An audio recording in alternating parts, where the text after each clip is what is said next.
Howdy folks, this is Jordan with Kistler Fishing. I'm out here with the brand new Chromium feather on the Abrams Mud Deuce medium heavy. This is an awesome setup.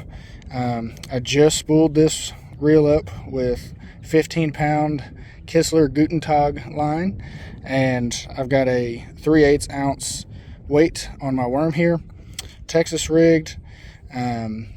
And so I have yet to set the brakes. I'm going to show y'all how I set up the brakes with this weight and some tips to do when you're using different weights and what to look for on how to set up your reel properly. All right, so we're going to reel our bait up to the tip here, and you can see that sucker is free. Okay, so on the side brakes here, the way our reels work is we have centrifugal braking system on the inside right here. These are free floating. They do not need anything on them as far as adjustments. There's no adjustments on the inside. Everything on this reel is on the outside. So with it closed up, it gets shipped to you here at the minimum braking. So what I like to do initially is start out at 5, and we're gonna work our way either more or less depending on the bait and how the reel is reacting to the weight of the bait. The next step is going to be when you have your bait reeled up close to the tip, you're gonna press the release here, and as you saw, that bait just dropped super fast. So what we want to do is we're going to tighten this tension knob till that bait does not fall. Okay, it's still falling. I need to tighten it some more. Okay, so now I release the reel and the bait's not falling. So I'm going to release it one click at a time until that bait starts to fall. There it goes. Okay.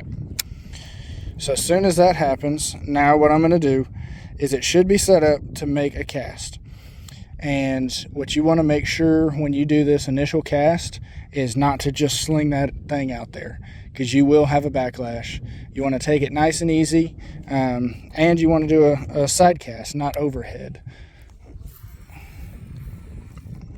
So it made it on out there, and I stopped it right at the end with my thumb, and we have no backlash. So that was a pretty quick setup on that. I was definitely expecting a backlash to happen, but it did not. So one thing you can do is, if you're wanting to not have to thumb the spool at all at the end of your cast, you're going to want to tighten your tension knob. Now, your tension knob is going to be what your spool is doing at the end of your cast. The side brakes here are at the beginning of your cast. So in the middle of your cast, if you start noticing the spool overspinning right at the very beginning, that means we need more brakes set on this side.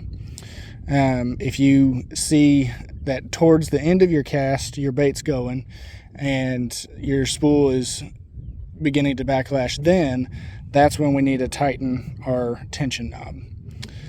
So that's a good rule of thumb, to always be aware of how your spool's doing in your cast. So I'm going to tighten this up. I'm going to give it another cast. And no overrun at all, no thumbing it when you tighten this up. So we can loosen this back up some, and you want to loosen it up as you're casting, one notch at a time, so that way you don't backlash and have to deal with a giant bird's nest. And on this side here, if you want to try and get more distance as well, you start turning the brakes off. And I'm going to go ahead and we're going to take the brakes to 3 here. We're going to give this a try. Anytime you adjust this side, you're always going to want to come back and adjust your tension knob back to how we did in the very beginning. So we're going to tighten this down and then loosen it until it just starts to fall. There we go. All right, now let's give this a cast. And it wanted to overrun, but I stopped it with my thumb there. And once again, if you don't want to thumb it, you just tighten this up a notch or two, and it will not overrun at the end. Give these tips a try, see what you think, and if you have any questions, you can always give us a call. Our number is 281-259-8033. We can give you some tips, and yeah, hope you enjoy your new chromium feather reels, and happy fishing to y'all.